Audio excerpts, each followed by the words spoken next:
Okay, for anyone joining us or still listening, I should say, anyone still listening, Aaron and I going to do a little bit of wrestling talk because it's something we're both a little bit passionate about. We got a little bit behind it, like as for me, something I always watched with my dad. He used to order a lot of the pay-per-views, whether it's WWF at the time, WCW, and I just had a real strong connection with my dad.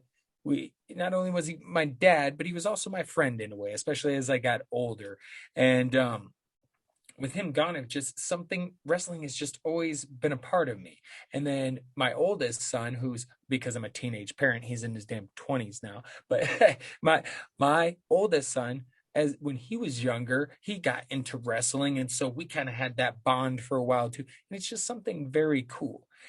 Now the thing is that over time I got out of WWE, WWF, whatever you want to, out of WWE just because I just started to not really like Vince McMahon so much and a lot of the stuff that the company in general was doing. And then you get to the actual product and it's not good. So I was so happy when Cody Rhodes and them boys went and started AEW, and it's been a lot of fun so far. I did get to watch that Thunder Rosa and Britt Baker match. Holy fucking hell, that was goddamn amazing. And so AEW has done a great job, and I love it, love it, love it. It's just a better product than WWE right now. But for my money, my favorite shit, and I wish my dad was still around to have witnessed some of this stuff that I've watched recently in the world of wrestling, because that is New Japan Pro Wrestling. And I started watching this, I'd say 6, 7 years ago is when I first started, but it was probably 4 or 5 years ago when I really super got into it. And then as I moved away from WWE, and I would still continue, to keep up with it at that point in time, but I was just moving away from it gradually. And then some of the guys that are in AEW, actually, Kenny Omega, Hangman Page, the Young Bucks, they were all in New Japan. So I knew all these guys. And then they went and started AEW. And that's really when I quit WWE for good, because I was like, I don't need that shit. I got AEW and New Japan. It is great. But if you haven't checked out enough of New Japan, and I know we've talked about it a little bit before, Aaron, and you're going to check out that stuff, but it is just, the best pro wrestling to me. And they kind of take away, you're not going to have guys in the ring standing and talking as much. You're not going to have some of the goofy ass sideshow segments as much, but they still provide the storytelling in the matches, humor. There's a guy like Toru Yano, and this guy is just freaking hilarious. He's always trying to find ways to cheat. He likes taking the pads off the turnbuckles. He likes using tape to tape dudes' legs together or to tape their wrist to a rope or something like that. So there's ways of doing, and it's just, for my money, the best product. But I love me some AEW too, and it's cool to know that you're very similar and from where you came with wrestling, and then kind of what you're watching today and getting away from WWE and all that. So explain to you and your love of wrestling, my friend. So there is some similarities. Wrestling for me, that was my number one thing to bond with my dad. So in back when I first started watching wrestling was during the Attitude Era of WWF. Like I was raised with protective parents. The Attitude Era was something that I wasn't allowed to watch. So it was, it was WCW. And honestly, I was so young, I don't really remember much of WCW. But the interesting thing that's kind of come full circle is that when AEW came back with TNT, which is of course what WCW was on, and you can tell that they pay some homage to For WCW. sure. Yeah, like For sure. it's not it's not bringing WCW back. It's not a ripoff. Like AEW has been really freaking awesome because when it was first announced, we've seen we've seen some other wrestling promotions come up. The one that stood out to me was TNA, or what's now Mm, Impact Wrestling. Like that was like the first like big challenger. I know like there right, was like Ring of Honor. I never got a chance to ever watch.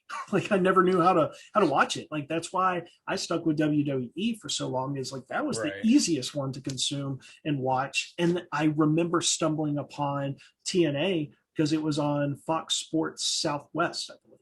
It was Mm, on TV. I was like, hey, like I actually know like some of these guys. I right. was like, I remember, oh, there's Jeff Hardy. Like he was fun to use in wrestling video games. And Booker T. yeah, there was yeah, yeah, Booker T. There was Raven. I was like, hey, I remember like Raven being that kind of in my much younger days. I remember him being the guy that like sat in the corner and quote the Raven nevermore. But Mm, when AEW came out, it was refreshing because the thing I appreciated about AEW was each of their weekly shows felt like a big deal because you'd right. watch an episode of Raw, for instance, and it was very extremely predictable match most of the time.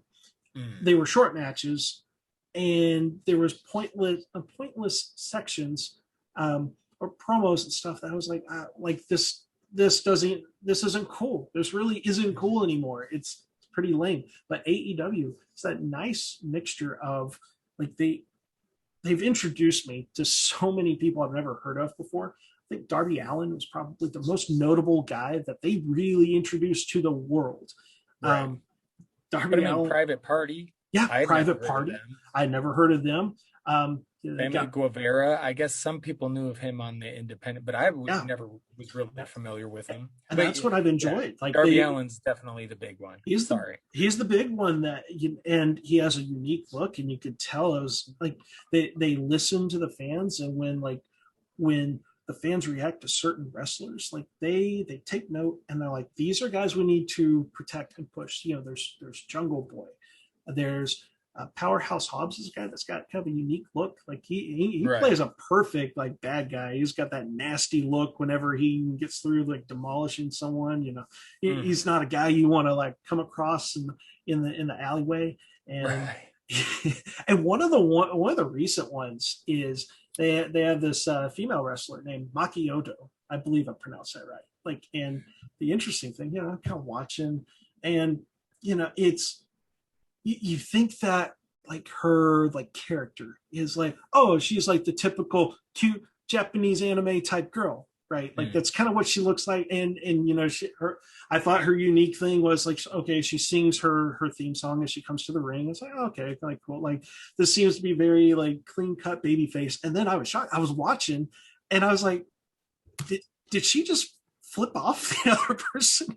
And of course, like double checked. I was like, yeah, she just gave the double middle fingers to her opponent. And I'm the type of person like, I'll be like, wait, there's like, when does this happen? And research that's part of her gimmick too. She just mm.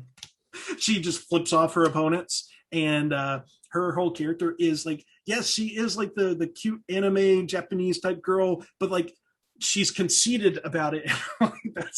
that's freaking There's an awesome. edge to her. Yeah, absolutely. And I just like that they have this nice mixture of characters that fits all kinds of different fans. Orange Cassidy, I Mm, think's hilarious. yes. I love the build up for one of his matches, and like he's got his buddy Chuck Taylor that's like his hype man, and he goes, Right.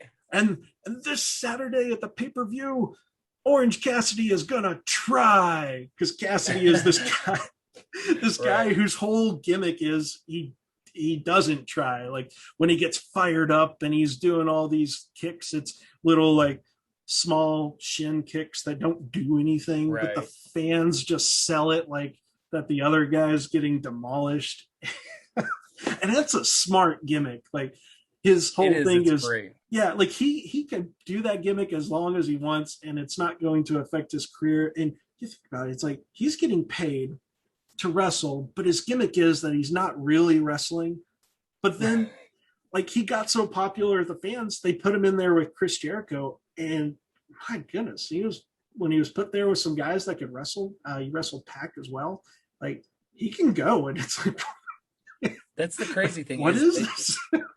he's a lot of the comedy guys can go. It's just they Yeah. found that niche with like that comedic character, and they just keep rolling with it. Like the guy Toru Yano I mentioned from New Japan, he can wrestle.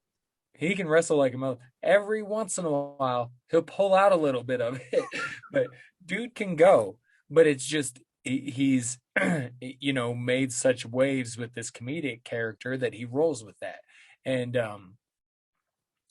yeah, so it's definitely interesting. But Cassidy, yeah, he's amazing. I like the booking too because I've been conditioned for years and years of watching WWE. It's like you watch a certain guy go out there and you're like, he's got no chance of winning. Like, Mhm. he's gonna get demolished by whoever he goes against. And I think that AEW in particular, and I believe New Japan Pro Wrestling does the same thing. Like they are able to book guys in a match to where nobody usually looks bad coming out of a match. And so everyone does kind of Oh win yeah, in that case. Like, yes, wins and losses, they matter, but it's like when a guy does, like AEW does AEW Dark for some of their younger guys, mm. and they have some talented female wrestlers as well that like they may like lose like every match for months at a time, but they're not getting squashed. They're out there, they're able to perform their moves and be able to do a little bit more in each match. And if the fans are kind of getting behind it, they're like, okay, we're going to give these guys a chance. We're going to give them a storyline. We're going to give them like involved somehow in AEW. And you Mm. talked about that Thunder Rosa and Britt Baker match, and you're right. Like, holy crap! Like, I can't remember. It's been a long time since I've watched a match on TV that I was invested in as much as that match. Like, I kind of like followed That's it a pretty little good. bit. Yeah, like those ladies, holy moly, for people that haven't watched it, like if you watch like old ECW, those ladies, it was extremely violent, but like it told a Mm. story. It wasn't just like, yes, there was thumbtacks, there was ladders, there was tables, but it wasn't just for spots. Like they were able Right. to tell the story. I liked there was Britt Baker was putting her submission move on Thunder Rosa, and her way of getting out of that was Was to she was roll her able to back on roll the tax. roll her on Yeah. the deck, so she had to release the hold. And I'm like, oh, of course, poor Britt Baker power bombed on the Right. tax, rolled on the tax. Like you can't pay me enough money to like for me to No. do that. So some tough SOBs here. Yes. And it Wholeheartedly agree. it's been nice seeing just women's wrestling in all the promotions being treated seriously because Yes. Yes. WWE, that like they never treated their women well. No. They were eye candy, and it's nice. NXT Yeah, has done a really good, and see, NXT was the one thing that I had really liked parts about NXT, and it yeah, was like when I gave up WWE, it was kind of like, man, I'm gonna have to give up NXT too, and that was kind of a bummer. But yeah, again, like I just enjoy AEW, and then New Japan. They do not have a women's division, and there's actually a couple other promotions in Japan, and they do. So for some reason, New Japan just doesn't. I don't know why. But they're just everything they do to me is just from the way they book things, because a lot of their storyline, like you're not going to have plot holes in storylines, you're not going to have regurgitated storylines when it comes to New Japan Pro Wrestling, and you're going to have a lot of like slow burn storylines that shit just takes a while to really build up, love it. and and it's phenomenal storytelling, it really is, and the crowd makes a huge difference too, just the way they view things. And you still have heels and baby faces, but they applaud the amazing moves from either side, and they don't boo the bad guys when they come. I mean, they don't boo anybody now because Japan, very different culture. Some Americans might look at them as controlled or whatever, but you go to these wrestling shows, or you see these wrestling shows for New Japan, and they're doing the socially distancing thing while everybody has a mask on, and then they have a rule: no making vocal noises with your mouth, only clapping and stomping your feet, and everybody fucking obeys. Can you imagine trying to get like people at a football game, an NFL game, to just only clap and stomp their feet? Oh boy. Not happening, right? Not No. fucking happening. But that's just how they are. That's how that culture is. And man, they're amazing people. And but it makes the shows interesting because it's just like these are very passionate fans because it's also not like taboo to like pro wrestling in Japan. You Yeah. know, like it's not like some weird thing here, like you like pro wrestling, like Right. and because people want to use the word fake. It's predetermined the results. There's not much about it that's fake. Like like That stuff those hurts. dudes, right? And what they go through, I've once described it as like choreographed fight dancing. Yeah. Like, and that's Yes. kind of what it is. And but I just find it highly entertaining. And New Japan, just as far as just your the pro wrestling in itself, the wrestling aspect, it doesn't get any better. Like I've mentioned before, that Kenny Omega versus Kazuchika Okada, they had a trio of matches. All of them were amazing. I think it was the final one went an hour long, and you're thinking, how could you watch an hour long one match for an hour long? Oh, you can. Oh, you can. You will. Particularly if it's Omega and Okada. So it's just it's good stuff. And yeah, just but again, I love me some AEW too. So it's nice to have both of them and to kind of be done with WWE because it's nice to not be financially supporting that in any way anymore. And because they really did, they really, if anything, got to a point where it was just taking advantage of the people of being the biggest company and everybody always going to, and that's really what it is because it's just, and Vince McMahon possibly going senile because it doesn't sound like they can keep very good writers because all the good writers get like Vince McMahon's constantly changing his mind. Like it just sounds insane. And I'm like, just get rid of that. I love me some AEW and what they've done with the Dark Order after Brody Lee's death and everything. I Yeah. mean, just yeah. I look at I've got AEW and New Japan on such a higher pedestal Yeah. than everything else, including WWE. So, but Which you, is my friend, yeah. have to check out more New Japan. Well, and some of the things I've at least observed from New Japan Pro Wrestling is that if there's fantasy football fans, they're still with us as we talk about pro wrestling, and that aren't wrestling Okay, we're gonna fans. wrap it up. Yeah, but just real quick on this one is that Oh yeah, yeah, yeah. they may like New Japan Pro Wrestling because it's treated. I think of all the wrestling promotions, it treats wrestling more as a sport, a legitimate sport, Yes, than how it's portrayed here in America.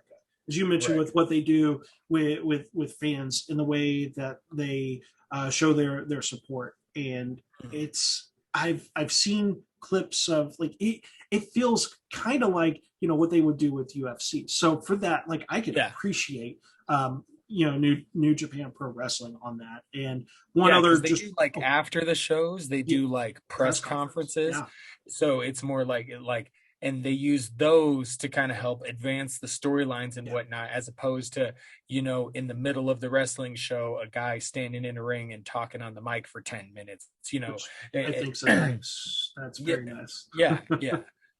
But um, sorry, you were saying? Yeah, and one last thing with AEW, you talked about Dark Order, and that's something that I noticed too in watching AEW is that they do pay attention. Like if something isn't clicking, they don't continue to be like, well, our plan is to keep doing this. They don't keep going through that wall. Like Mm, if it doesn't go according to plan, like I remember that Brandy Rhodes had like her own little faction that it just wasn't yeah, getting the reaction they wanted. And you know what? After like a few weeks of trying that, they scratched it. They were able to fit it into like have a storyline to explain why they weren't doing that, but like they pulled the plug and kind of do some repackaging. They did that right. with Dark Order as well. Dark Order, if there's people that watch AEW now and see how popular Dark Order is, like it was far Wasn't from like that. that. It wasn't always like People used to hate that And shit. I I love I how didn't they have a problem adjust. with it, but Yeah, like I mean they're way better now, I agree, but I yeah, didn't hate them before, but they a lot of people did. yeah. And I just like how they adjust, and they don't just Yeah. do what WWE does, where they just go, well, this week this character is this. Like they do, they know they've got to change, and they are going to change it, but they're also going to think of a way, and this is good writing, of like how can we get from this lack of a better word, like this failure right here, to trying something different. So I Right. do like that they are able to have continuity, but also like be flexible with their plans, because that's hard when you're doing long Mhm. term booking and you're like, man, I've spent all this time booking all this stuff out, but it's not getting the reaction that I'm hoping for. Like the main event of their last pay per view was an exploding barbed wire death match, and Right. it didn't explode. And it's like, Yeah. how are they going to get out of this? And they Just giant managed. sparklers. Yeah. And you know what? Like, as fans, we know that wasn't supposed to be what happened, but I give AEW credit. I think they handled that as well as they could have on that one. And I appreciate that. I appreciate they don't insult fans' intelligence. Like, Yep. And then a couple weeks later they come out with Thunder Rosa versus Britt Baker oh, and put on a fucking show, and nobody's talking about the lame ass sparkler incident anymore. Everybody's talking about, man, Britt Baker is one of the toughest motherfuckers. and hey, Thunder Rosa too, because that's who I was rooting for. I yeah. mean, but man, I got a lot more respect for Miss Baker after Oh, that shit. That was crazy. crazy. Was not expecting that. And like I said, they No. had me hooked. Like I was sitting there, Yes. I was like, holy crap. So And props to dude, both ladies. that's what New Japan will do to you if you get into it. You get into these like right now we're in the midst of the New Japan Cup, and you get into like the G1 tournament. Like these motherfuckers are fighting for 15, 20 minutes, and then you just have close call after close call to reversal, and they just get you going, and you think, oh, this guy's got it for sure. No fucking way. Here, Oh, because like it's just like they just do a phenomenal job. And so many of those dudes in New Japan really know how to work, and it's so much more realistic. And then they have the whole young lion system. I don't know if you heard about that, a little bit. but Yeah. basically that's just the younger guys coming in that want to train with New Japan, so they're not going to like sign like who's like they brought Moxley, and Moxley's worked with New Japan obviously, and so they weren't gonna like John Moxley's not gonna be a young lion, but Right. there's some of the guys that are really big there now were at one point young lions, and they get trained, and then they work tag matches, and they're always at ringside to help out because they always do these different shows because they don't have like a pay-per-view system like they do here. They basically just have all their wrestling on TV, and it's like and then they have a website where you can see all their shit too. And it's they just record shows at a time, and it'll be like either for a tournament or something like that, and then they'll have like a couple of tag matches and then some tournament matches. And then when they're not doing tournaments, they have like smaller type shows, like what would be like smaller pay-per-views. Mhm. And then they do like three to five shows running up to it called road to shows. Mhm. And it just kind of sets up more of the storyline for the show, for the bigger show that's coming up.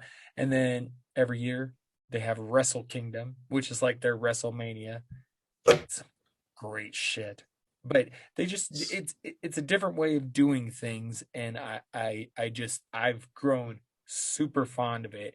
And then combine that all with how amazing the fucking wrestling is, and it's just I can never get enough. And it's so much so that my wife, who loves some wrestling, but she also used to be in the WWE, got away from WWE, particularly when I did, and she's always liked AEW, but I started getting her because they have this card app, and where you just collect like wrestler cards, and I have it, and she got it so she could start learning some of the names and the factions, because New Japan has just factions, everybody's in a different group. Love it. And and So this card, if you want to learn about New Japan, actually this card collecting app would be pretty good.